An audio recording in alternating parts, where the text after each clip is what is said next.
But first, there's this. Today, the inaugural 2026 Supplier Matchmaking Expo will kick off at the Charlotte Motor Speedway in North Carolina. The event is co-hosted by the U.S. Small Business Administration and the National Association of Manufacturers, aiming to support President Trump's Made in America agenda.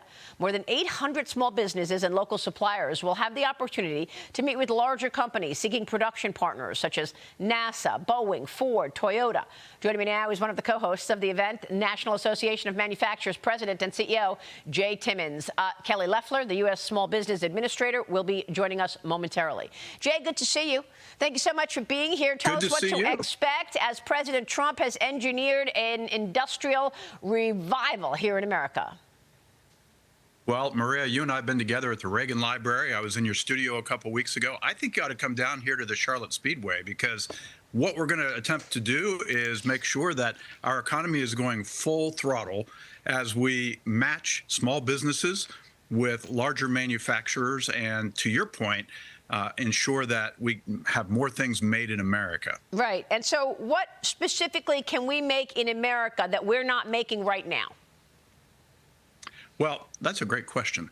So look, I think we have the capacity to do anything here in the United States. We just have to kind of decide exactly what is going to create the highest value. Certainly right now, we actually last night had the Assistant Secretary at the Pentagon, James Mismatch, who was talking about the need for us to really ramp up our military manufacturing might here in this country. We certainly have the capability of doing that. You're going to see a lot of folks here who can be a part of that supply chain, also the pharmaceutical supply chain for other industrials as well. I was here a couple of weeks ago, actually a day after you and I were together, in Charlotte, where I got to see the benefits of HR 1. We were at Ketchy Manufacturing, and Courtney Ketchy, who's the CEO of that company, had signs all over her plant showing which machines were able to be purchased because of the tax reforms of 2017 and 2025. You put that together with regulatory modernization and energy development, and then you start putting together small manufacturers who can actually contribute to the supply chain, and you've just got a supercharged economy. Absolutely. SBA Administrator Kelly Loeffler has been all over the road for the last 57 weeks, I think, pointing out how we need to really strengthen and supercharge the power and the might of small manufacturers here in the United States. And let me bring in Kelly right now. Kelly Loeffler joining us right now, U.S. Small Business Administrator. Kelly, thanks so much for being here this morning. And we're talking about the big expo today. And I just asked about the Made in America agenda and what's not being made in America that we need to be made in America. Tell us about the businesses that you've been speaking with and what you want to see happen here. Yeah, Maria, this is all about strengthening America's industrial base. No one believes in the American industry like President Trump, the American worker. This is about a return to American strength, job creation, industries ranging from aerospace, defense, food manufacturing, energy, everything. And what we have seen as I've traveled across the country is that small manufacturers, which make up 98% of all manufacturers across this country, have seen that the President's policies, ranging from tax cuts, deregulation, fair trade, has been rocket fuel for them. We were at Coosa Steel together with the President a few weeks ago in Georgia. They've been able to double the number of shifts that they have. They're reshoring supply from China to create American jobs. This is the power of President Trump's economic agenda. It's working. You see it in the data, and I see it on the ground as I travel across the country. And we're seeing it in the data. U.S. factory activity has expanded for the second straight month in February. That means jobs. We had a survey from the Institute for Supply Management showing the Purchasers Managing Index for manufacturing came in at 52.4, showing ongoing growth in the sector. I'm with Adam Johnson here, who is an investor who actually is looking at this from that side of things. Adam, jump in here. Oh, thanks, Maria. Yeah, Kelly, I absolutely love the initiative and the ingenuity of what you're doing at the Speedway, bringing big companies together with small companies to help figure out what they can do together. How did this come together? Well, we're so proud to partner with the National Association of Manufacturers to bring together large manufacturers like Ford, Siemens, Boeing, Lockheed, and many others, together with a half dozen federal agencies, and then nearly 900 small businesses. And this is the energy that we see on the ground, is that small manufacturers are seeing a ramp up in orders. You saw that in the ISM, both the services and the manufacturing data, 2 consecutive months of expansion. What's exciting about this is that's a forward-looking metric, as is the small business optimism that we see in the sector. 70% of companies expect revenue growth, half expect to expand. I've talked to manufacturers that expect to double. And we've seen the demand from large manufacturers that need their subcontractors, companies like Ford that use 5,000 small business manufacturers to help strengthen their supply chain. Those manufacturers need to be in America. Those are American jobs. And that's why we're so excited to host this event today in Charlotte. Jay, where are they getting their input? I want to get your take on the cost of those inputs, Jay. Are they largely doing everything made in America, or are they importing certain components from foreigners? Yeah, great question, Maria. So obviously they try to source as much as they can here in the United States. We don't make everything here yet that we need for those inputs. So you think of, and I know you had Barbara Humpton on here earlier, you think of critical minerals, you think of specialized machinery. Those are things that we don't make here yet. So what we want to do is we want to make sure that our trade policy aligns with the needs of our small manufacturers in particular, and that we can provide a speed pass, if you will, for duty-free treatment of some of those critical inputs that we don't make here.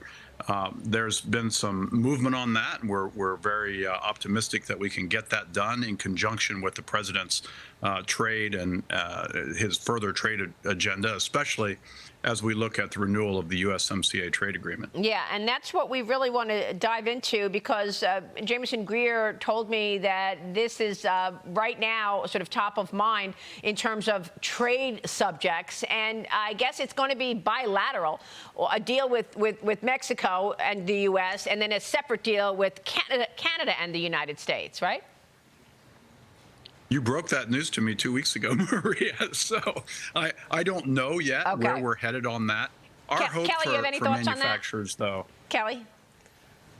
Well, look, Maria, I won't get ahead of the president, but I will say this country is coming back after being subject to hundreds of pages of tariff and non-tariff trade barriers in this country, and I'm grateful that President Trump is fighting for American industry and the workers, and that Jameson Greer is doing great work, and we're going to see strong results for the American people finally after decades of our industrial base being hollowed out. Well, I mean, it's just incredible to me that it's small business that are creating the bulk of jobs in America. You know, we don't talk about that enough, even as the president and the administration is planning a nationwide crackdown on federal benefit fraud, targeting all 50 states. The president is tapping Vice President J.D. Vance to lead what he's calling this war on fraud.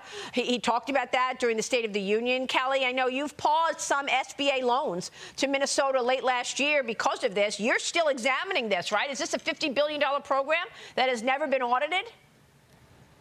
Well, absolutely, Maria. There are dozens of programs across this government that need to be reviewed. I found a program that we had in our agency about 50 years old, never been looked at, $50 billion. And so what we're doing is auditing each participant in the program, and we're doing it with looking back at the COVID-era loans. 112,000 borrowers in California alone are banned from ever getting SBA assistance again because of defrauding COVID-era loans. So I'm grateful to Vice President Vance's leadership and the fact that President Trump is taking this so seriously. The American people want accountability. They want to make sure their hard-earned tax dollars are not going to fraudsters, people that have come here or built businesses on defrauding the government, and we're going to see results on that and make sure that we change it for good. These changes need to be durable and sustainable for the American taxpayer. Yeah, Emily, I mean, this is all going on under the Biden administration. Absolutely. All this fraud that the Trump administration is actually looking under every rock to find out where this exists. Absolutely, and let's talk about the incentives that have been going to illegal aliens, especially under the previous administration and the higher education system. I can tell you that over 20 states still provide in-state tuition rates for illegal alien students, scholarships going to illegal alien students. I'm so happy to see an administration dealing with the fraud and incentives that have been going to illegals for so long. Kelly and Jay, let's end on jobs, because I mentioned earlier, and Kelly mentioned it a minute ago, that 90% of jobs are coming from the small business group here. What kind of jobs do you believe will be front and center and will be most in demand, as our viewers want to know where the activity will be? Jay? Yeah, so there are about 400,000 open jobs in manufacturing right now.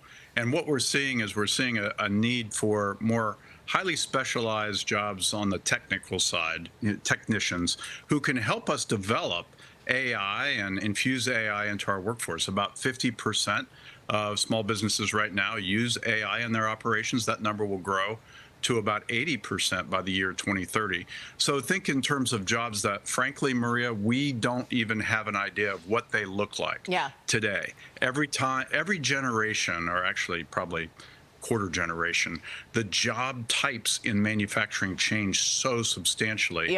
And AI, I think, is going to take us in a whole different direction. It's a great point. Kelly, final word. Maria, manufacturing is where it's at. They saw 5% wage growth in the last jobs report.